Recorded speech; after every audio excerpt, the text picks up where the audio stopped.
ప్రపంచమంతా కూడా ఈరోజు పొల్యూషన్ బాగా పెరిగిపోతూ ఉంది. థర్మల్ పవర్ ఏంటి, మనం గ్రీన్ ఎనర్జీ పోవాలని చెప్తా ఉన్నారు. Clean and green energy fine, మనం కూడా పోవాలి. పోతున్నటువంటి సందర్భంలో కొత్త అవకాశాలు ఇవి. ఈ కొత్త అవకాశాల్లో కూడా మహిళలకి మనం ఎందుకు ప్రోత్సహించకూడదని మా ప్రభుత్వం ఆలోచన చేసింది.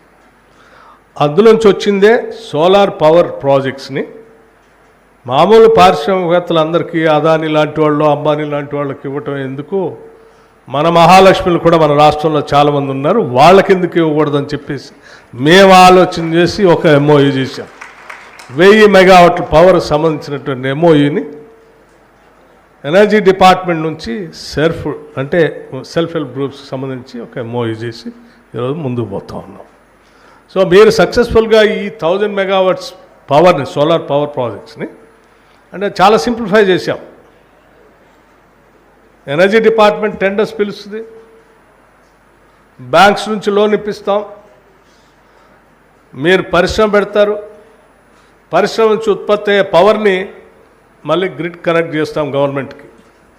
గవర్నమెంట్ ఎవ్రీ మంత్ మీకు బిల్ ఇస్తూ ఉంటుంది.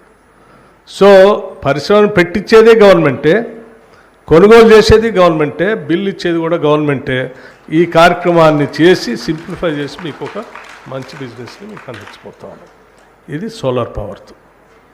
వీటితో పాటు ఇంకా గ్రామీణ ప్రాంతాల్లో అందించుకోవటానికి కావాల్సినటువంటి ఎంఎస్ఎంఈ ద్వారా పనికొచ్చే ప్రతిదాన్ని ఐడెంటిఫై చేసి వాటి ద్వారా ఎక్కువ మంది self help group members involve చేసి చేయడానికి ఎంత అవకాశం ఉందో చేయాలనేటువంటి ఆలోచనతో ఈ రాష్ట్ర ప్రభుత్వం ముందు పోతా ఉంది.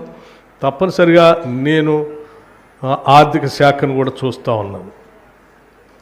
సో మా ముఖ్యమంత్రి రేవంత్ రెడ్డి గారు కానీ, మా పరిశ్రమల మంత్రి శ్రీధర్ బాబు గారు కానీ, లేకపోతే యావత్ మంత్రిమండలి మొత్తం కూడా సింగిల్ ఫోకస్తో ఈరోజు వెళ్తూ ఉన్నాం. మా ఫోకస్ అంతా ఈ రాష్ట్రంలో సగ జనాభా ఉన్న మహిళలందరినీ, తల్లుల్ని, సోదరిమణులందరినీ కూడా మహాలక్ష్మిలాగా చేయటం, మిమ్మల్ని ఆర్థికంగా సాధికారికంగా నిలబెట్టుకునేటట్టు చేయటం, తద్వారా కుటుంబం ఆర్థికంగా నిలదొక్కుని కుటుంబం ద్వారా గ్రామం, గ్రామం ద్వారా రాష్ట్రం, రాష్ట్రం ద్వారా దేశానికే తెలంగాణ మహిళలు ఒక ఇన్స్పిరేషన్గా ఉండేటట్టుగా కార్యక్రమాన్ని తీసుకొని ముందుకు పోతున్నాం. ఈ పోయే కార్యక్రమంలో తప్పనిసరిగా మేము విజయం సాధిస్తామనే ప్రగాఢమైన నమ్మకం మాకుంది.